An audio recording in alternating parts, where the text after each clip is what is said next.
From القاهرة News, here's what's happening around the world.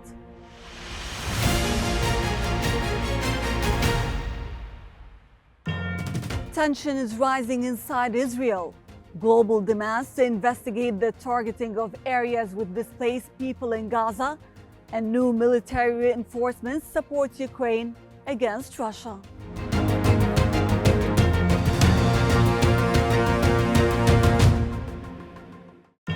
In light of the escalation of the Israeli occupation's aggression against the Gaza Strip, global demands have emerged for an investigation into the occupation's successive targeting of the tens of displaced people in the Strip over the last period.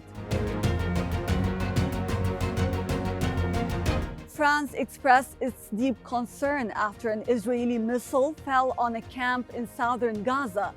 The camp gathered displaced Palestinians while they were watching a football match in a school. Germany, for its part, called for an investigation into the occupation's bombing of a school that houses displaced people in southern Gaza, stressing that civilians, especially children, should not be caught in the crossfire.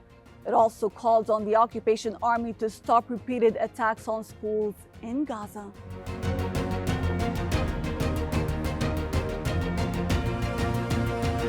The Jordanian foreign minister confirmed that joint Egyptian-Jordanian efforts to achieve a ceasefire in the Gaza Strip are continuing. The minister stressed that Israel has turned Gaza into a cemetery for civilians, as well as for international law and human values.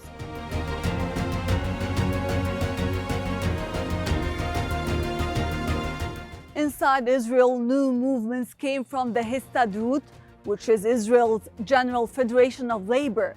The Histadrut publicly called on the Israeli Prime Minister to advance a deal for the return of detainees from the Gaza Strip.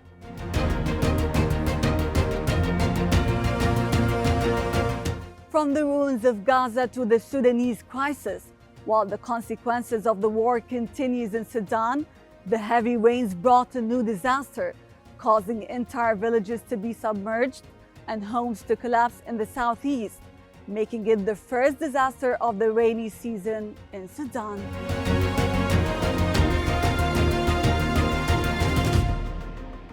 In the Russian-Ukrainian war, the U.S. Secretary of State confirmed that F-16 fighter jets are on their way to Ukraine from Denmark and the Netherlands and will fly in the skies of Ukraine during this summer.